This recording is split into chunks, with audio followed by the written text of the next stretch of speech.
Olá, hoje a gente vai mergulhar numa questão que, está no centro de quase todo o debate político e econômico. Qual é o tamanho e o papel ideal do governo na economia? Os materiais que a gente recebeu para essa análise levam a gente por uma jornada fascinante, sabe? Começa num mundo teórico, quase perfeito, matemático, e termina nas trincheiras da política pública do dia a dia. Nossa missão aqui é usar essas anotações, esses diagramas e conceitos, para decifrar um pouco a lógica por trás da atuação do Estado. A gente vai começar com as ideias mais puras de eficiência, que podem ser bem surpreendentes, e ver como elas batem de frente com a realidade e com a busca por uma sociedade mais justa. Preparado?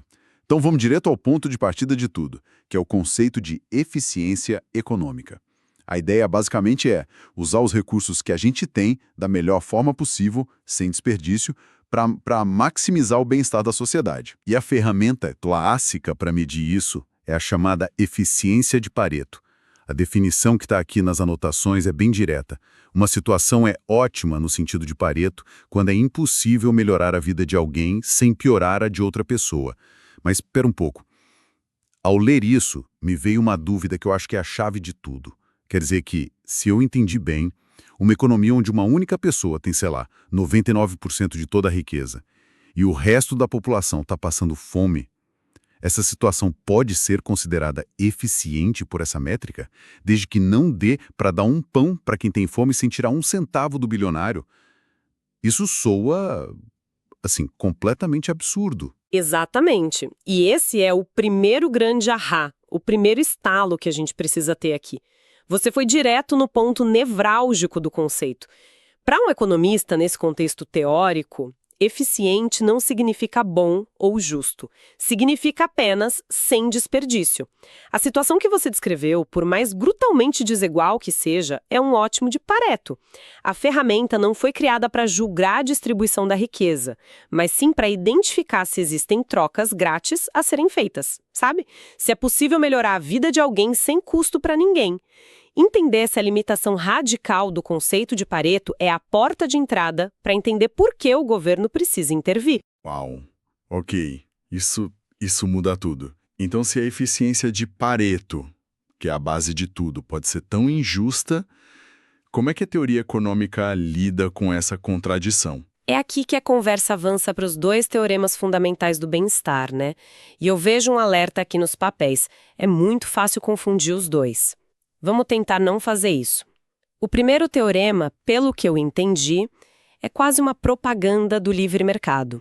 Ele diz que se você tiver um mercado perfeitamente competitivo, sem nenhuma falha, ele vai chegar sozinho a um resultado eficiente no sentido de Pareto. Eu gostei do exemplo que você marcou aqui sobre a feira livre. Ele deixa isso bem claro. É como dizer que a feira está perfeitamente organizada, os produtos estão nas barracas certas, nada está estragando, mas o teorema não se preocupa nem um pouco se alguém tem dinheiro no bolso para comprar o tomate. A eficiência da organização existe, mas a justiça, não necessariamente. Perfeito. A feira é uma ótima analogia. O jargão técnico por trás disso, que aparece nas fontes, é o equilíbrio aurasiano. Parece complicado, mas a ideia é imaginar um supercomputador que consegue ajustar todos os preços de todos os produtos da economia, ao mesmo tempo, até que a oferta e a demanda se casem perfeitamente em todos os lugares. Ninguém quer comprar mais do que está sendo vendido, nem vender mais do que está sendo comprado. É um ideal teórico, uma estrela guia. E para quem gosta de macetes, as anotações trazem o mnemônico EPA. Todo equilíbrio competitivo é eficiente no sentido de Pareto. Mas, como a gente já viu, essa eficiência pode ser bem cruel, certo? E aí, para resolver esse problema, vem o segundo teorema, que parece quase uma solução mágica. Confesso que, ao ler essa parte, eu tive que parar e reler. A distinção é sutil, mas é a chave de tudo.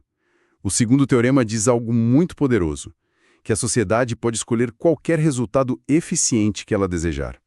Se a gente quer um resultado mais igualitário, é possível. A condição é que o governo, primeiro, redistribua os recursos iniciais, o que os economistas chamam de dotações iniciais, e só depois deixa o mercado funcionar livremente. É a ideia de que você pode ter o bolo que quiser, contanto que divida os ingredientes de forma justa antes de começar a assar. Exato, essa é a grande sacada teórica. Ele separa as questões de eficiência e de distribuição. A teoria sugere que, em vez de o governo ficar controlando preços ou produção, o que pode gerar todo tipo de ineficiência e bagunça, a intervenção ideal seria só ajustar o ponto de partida. Acertou a distribuição inicial de riqueza, ótimo. Agora deixe o mercado fazer o trabalho dele de alocar tudo eficientemente. É uma ideia elegantíssima na lousa e, só para registrar, isso depende de uma condição técnica chamada preferências convexas. É um jargão, mas a ideia é simples. Significa que as pessoas geralmente preferem ter um pouco de tudo a ter muito de uma coisa e nada de outra. Você prefere ter uma calça e uma camisa do que duas calças e nenhuma camisa. É uma suposição básica sobre o comportamento humano que faz a teoria funcionar. O mnemônico aqui é PEI. Toda alocação de Pareto pode ser um equilíbrio. Na teoria, isso soa perfeito. Mas os seus materiais exploram o quão politicamente impossível isso seria na prática, porque redistribuir as dotações iniciais soa como uma revolução. Nenhum governo realmente chega e tira os bens de uns para dar a outros e diz: ok, agora o jogo começa de novo. Isso não acontece, acontece? Essa é a crítica fundamental e o ponto onde a teoria elegante encontra a parede da realidade. Na prática, é extremamente complexo e politicamente explosivo fazer essa redistribuição inicial de forma pura. Por isso, os governos usam aproximações. Impostos sobre herança, por exemplo, são uma tentativa de ajustar as dotações iniciais de cada geração. Impostos de renda progressivos também. Nenhuma dessas medidas é a redistribuição pura do teorema, mas elas são tentativas de aplicar a mesma lógica no mundo real e, bom, bagunçado. Entendi. Então, se a solução mágica do segundo teorema é tão difícil de aplicar na prática, o que os governos realmente fazem? Como eles tentam equilibrar essa busca por eficiência e justiça no dia a dia? É aqui que a gente sai da teoria pura e entra nessas três grandes missões ou funções do governo na economia moderna, certo? Exatamente. A teoria nos dá o mapa, mas as três funções são o carro que os governos usam para navegar no território. Elas foram sistematizadas por um economista chamado Richard Musgrave e são a base do pensamento moderno sobre o papel do Estado. Muito além daquela visão clássica de que o governo só cuida de defesa e justiça. Beleza. Então a primeira é a função alocativa. Pelo que eu li, é basicamente o governo agindo como um mecânico da economia, consertando as peças que não funcionam sozinhas no livre mercado. É quando o mercado falha. Os exemplos que estão aqui são os bens públicos, como a iluminação de uma rua, e as tais das externalidades. Isso mesmo. Um bem público é algo que, se uma pessoa usa, não impede a outra de usar. E é muito difícil cobrar por ele. Pense na defesa nacional. O mercado privado não teria como oferecer esse serviço. Já as externalidades são os efeitos colaterais de uma atividade econômica que afetam terceiros. A poluição de uma fábrica é o exemplo clássico de externalidade negativa. O governo entra para corrigir isso, talvez com um imposto sobre a poluição. Mas também existem as positivas. A vacinação é o melhor exemplo. Quando uma pessoa se vacina, ela não protege só a si mesma, mas toda a comunidade. O governo incentiva isso oferecendo vacinas de graça, porque o benefício social é maior que o benefício individual.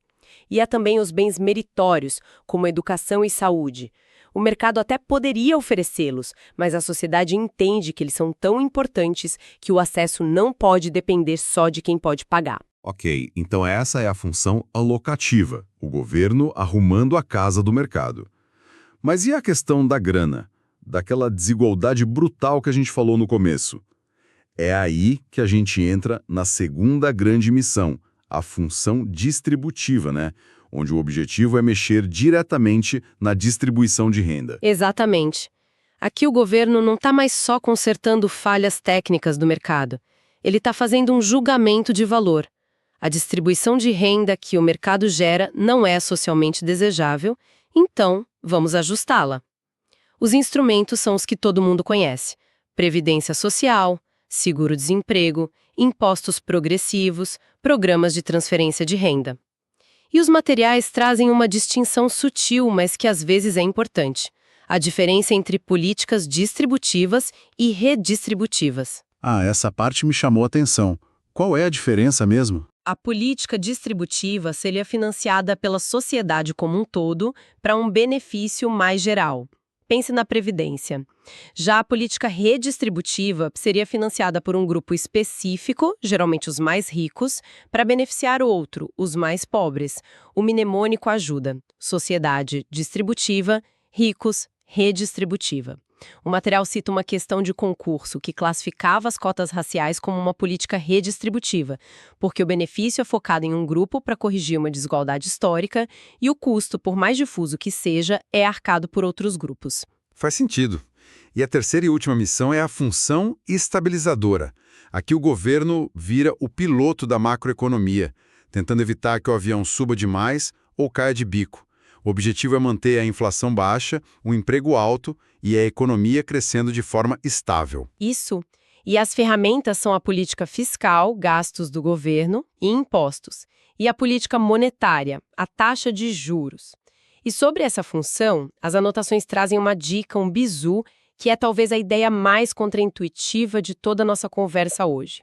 A lógica da função estabilizadora deve ser anticíclica. Anticíclica. Nossa, isso parece ir contra todo o instinto humano. Se a economia está em crise, a primeira reação de qualquer pessoa ou empresa é: precisamos cortar gastos. Por que o governo deveria fazer o exato oposto? Isso não corre o risco de criar uma dívida impagável? Essa é a grande questão e o cerne do debate keynesiano. A lógica é a seguinte: numa crise, as pessoas e as empresas, com medo, param de gastar e investir. Se o governo também para de gastar, a economia afunda ainda mais rápido. O governo é o único ator grande o suficiente para injetar demanda na economia, quando todos os outros estão se encolhendo. Ele aumenta os gastos, investe em infraestrutura, etc., não porque sobrou dinheiro, mas justamente para criar um movimento contrário e reaquecer a atividade econômica. É a ideia de que, para o governo, apertar o cinto durante uma recessão pode acabar matando o paciente.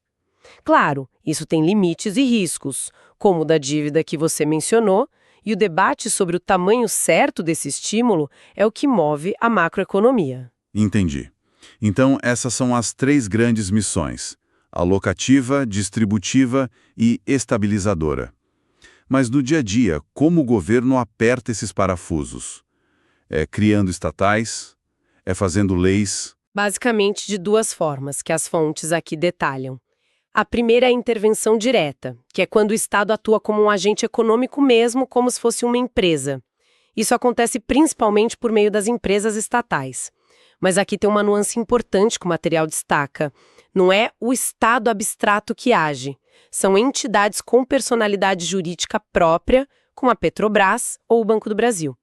E outra coisa, ao contrário do que muitos pensam, o monopólio estatal é uma exceção.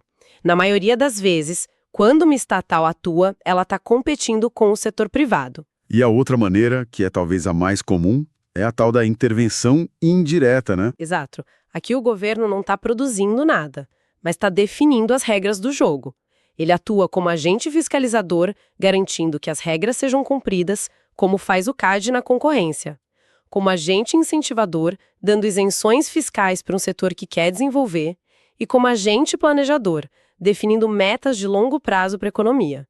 É uma atuação mais sutil, mas muitas vezes mais poderosa. Ok, vamos recapitular a nossa jornada. A gente saiu daquela teoria super abstrata da eficiência de Pareto e descobriu que ela é mais sobre não ter desperdício do que sobre justiça. Vimos como os dois teoremas do bem-estar são a tentativa da teoria de conectar a eficiência dos mercados com a busca por equidade, basicamente separando a tarefa de fazer o bolo crescer da tarefa de dividir o bolo. E, por fim, a gente viu como isso tudo aterrissa na prática com as três funções do governo: alocar recursos, distribuir renda e estabilizar a economia. É um ótimo resumo. E a conclusão principal que a gente pode tirar de todo esse material é que a gestão pública moderna é um ato de equilíbrio extremamente complexo. O objetivo não é só eficiência pela eficiência. Uma boa política pública, como as anotações deixam claro, busca uma combinação de 3 Es: eficiência, que é fazer mais com menos; eficácia, que é atingir de fato os objetivos sociais propostos; e equidade, que é garantir que os resultados sejam distribuídos de forma justa. É um tripé difícil de equilibrar, e é por isso que o debate é permanente. Perfeito. E para terminar, fico com um pensamento que todo esse material me provocou. A gente analisou aqui a estrutura clássica de Musgrave, pensada ali em meados do século XX. Mas diante dos desafios gigantescos que temos hoje, a transição energética global, a regulação da inteligência artificial, a preparação para futuras pandemias, será que essas 3 funções ainda dão conta de tudo? Ou talvez a gente esteja vendo, na prática, o surgimento de uma 4ª função para o Estado. Uma função de adaptação ou, quem sabe, uma função de gestão de transições complexas. Fica aí a provocação para a gente pensar.